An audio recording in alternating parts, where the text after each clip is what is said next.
Salut à toi et bienvenue dans ce nouvel épisode de Boobisan, le podcast des arts martiaux et de la pop culture.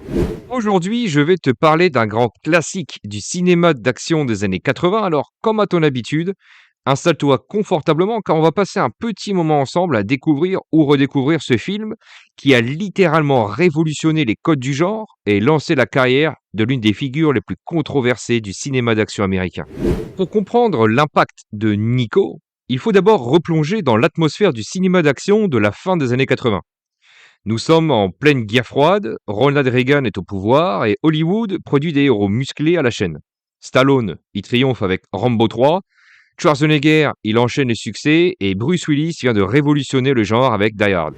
C'est dans ce paysage dominé par les mitraillettes, les explosions et les gros muscles que débarque un homme de 36 ans, grand, mince avec une queue de cheval et un regard perçant, Steven Seagal. Cet ancien instructeur d'arts martiaux qui prétend avoir travaillé pour la CIA arrive avec une approche complètement différente de l'action. L'histoire de Nico, le titre en anglais c'est Nico Above the Law, commence quand Steven Seagal, qui alors était propriétaire d'une école d'aïkido à Los Angeles, il rencontre l'agent Michael Ovitz. Ovitz, impressionné par les démonstrations de Seagal, à l'époque 7e dan d'aïkido, décide de lui faire passer des essais. Le résultat, un contrat avec Warner Bros pour 3 films, du jamais vu à l'époque pour un acteur débutant. Et c'est le réalisateur Andrew Davis, qui à l'époque venait de terminer le film Code of Silence avec Chuck Norris, qui est choisi pour diriger ce projet. Davis, il apporte sa connaissance du cinéma d'action urbain et sa capacité à mélanger spectacle et critique sociale, car, comme tu le verras, en fait, le film, ce n'est pas qu'un simple film d'action, c'est aussi un thriller politique vraiment audacieux.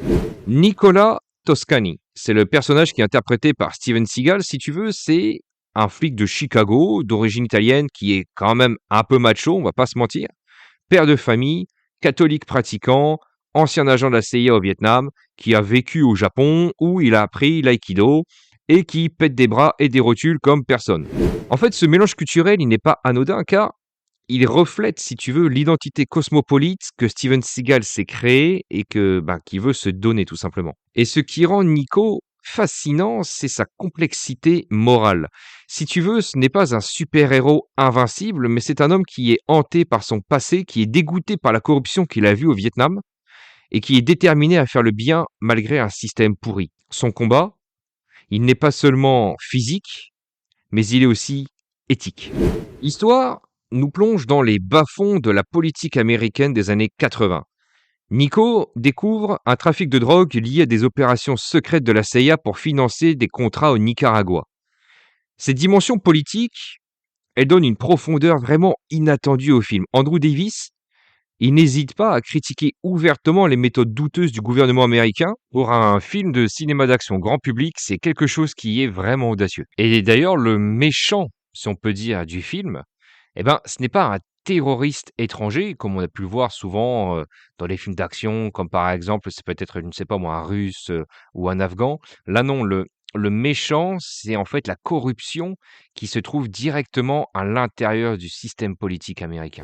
Alors, il y a quelque chose que je trouve vraiment particulier dans ce film, quelque chose qui est vraiment intéressant.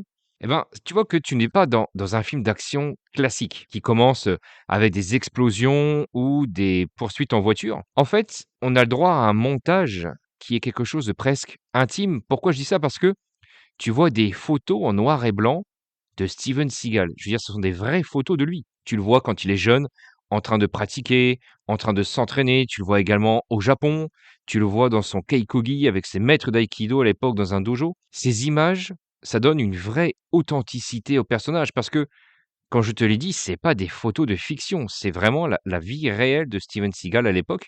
Et d'ailleurs, je crois même que tu le vois, il est avec un vieil homme, je pense que ce doit être son grand-père. Il y a aussi un truc que j'aime bien, c'est la musique qui accompagne, si tu veux, ces images. La musique, elle est calme, elle est méditative, avec un côté presque spirituel.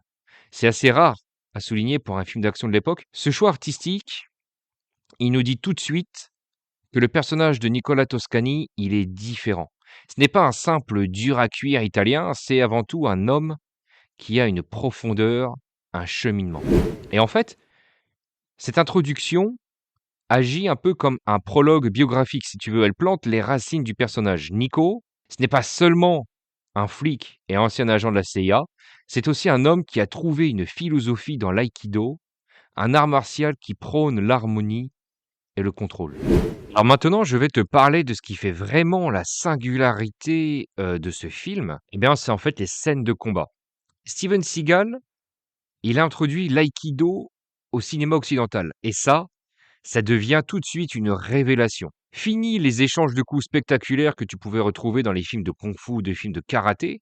À la place, tu as un art martial qui est basé sur la redirection de la force, sur les projections fluides et sur les clés articulaires dévastatrices. Si tu veux, l'aïkido, c'est bien plus qu'un art martial spectaculaire que tu peux voir au cinéma. C'est aussi une philosophie de vie qui cherche à neutraliser la violence sans forcément détruire l'adversaire. Et Steven Seagal, eh bien, il maîtrise cet art martial à la perfection. Et d'ailleurs, ça se voit hein, dans ces scènes d'action. Il y a des projections fluides, il y a des clés articulaires, des désarmements rapides.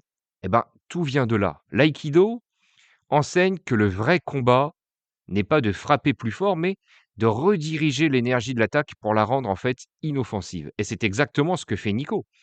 Il ne cherche pas la bagarre, il cherche à mettre fin à la menace avec le minimum de dégâts nécessaires. Bon, je te cache pas que parfois, il y a quand même de la casse, hein. Les combats dans ce film, et ça c'est intéressant, ils sont d'une violence sèche, presque chirurgicale. Seagal, il ne s'épuise pas dans de longs échanges en fait, il saisit, il projette, il brise. Il faut savoir qu'il a tenu à exécuter lui-même les techniques, sans exagération hollywoodienne. Cette économie de mouvement rend ses interventions d'autant plus impressionnantes. Si tu veux, tu sens la maîtrise technique derrière chaque geste et c'est d'ailleurs la première fois que beaucoup de spectateurs découvraient l'aïkido sur grand écran et ce film fut rapidement un carton. Alors, il y a une scène mythique hein, dans ces films, c'est la fameuse scène du bar. En gros, Nico, donc, il rentre donc, dans ce fameux bar qui est tenu par ouais, par un mec pas très net, à moitié un mafieux, enfin bref. Et en gros, il cherche sa nièce et donc il rentre dans le bar avec la photo de sa nièce et puis, bah, il demande, voilà, aux poivreaux qui sont accoudés au comptoir là, «Ouais, est-ce que tu as vu cette fille?» Alors bon, il a droit à des remarques, un peu graveleuses que je ne peux pas dire ici.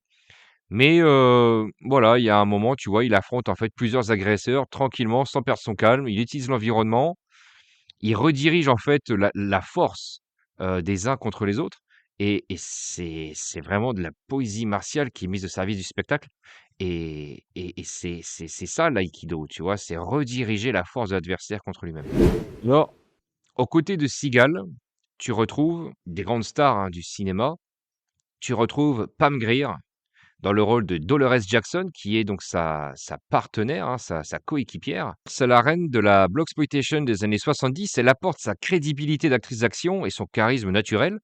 Et leur duo, il fonctionne parfaitement à l'écran. Elle compense l'inexpérience de Steven Seagal juste par sa présence. Henry Silva, lui, il incarne le méchant principal. Il s'appelle Zagan. Alors, je ne sais pas pourquoi, mais moi, ce nom Zagan, ça me fait penser à un insecticide. Je ne sais pas pourquoi. Avec cette intensité, tu sais, glaciale qui le caractérise. Tu vois que le mec, il a un regard, comment dire? Un regard froid, un regard vraiment qui transperce ton âme. Ce mec-là, c'est vraiment un grand acteur, hein. Il faut savoir qu'en fait, Silva, ben, il est habitué, hein, de faire des rôles de truand depuis les années 60, donc forcément ce rôle-là pour lui, ça n'est pas étranger et c'est justement, ça donne une vraie épaisseur à son personnage. C'est un agent véreux qui est prêt à tout pour protéger ses intérêts. Et il y a aussi Sharon Stone, la grande Sharon Stone, qui apparaît également dans un rôle secondaire. En fait, elle joue la femme de Nicolas Toscani. Ça prouve, si tu veux, déjà le talent qu'elle avait, talent qui l'amènera tout simplement vers les films comme Basic Instinct, par exemple, hein, quelques années plus tard. Alors, je vais te parler un petit peu du réalisateur Andrew Davis. Eh bien, il livre ici une réalisation vraiment solide, nerveuse, il filme Chicago comme un personnage à part entière. Ça, c'est vraiment intéressant. Il utilise les décors urbains pour créer une atmosphère oppressante. Ses cadrages lors des scènes d'action sont précis. Ça donne à voir la technicité des mouvements de Seagal sans tomber dans l'esbrouf.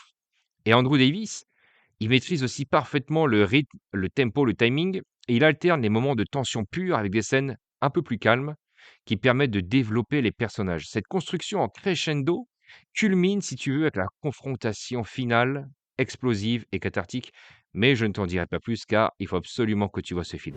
Nico, il sort en avril 1988 et forcément, il fait sensation, hein. Avec plus de 18 millions de dollars de recettes pour son premier week-end, le film il devient rapidement un succès commercial.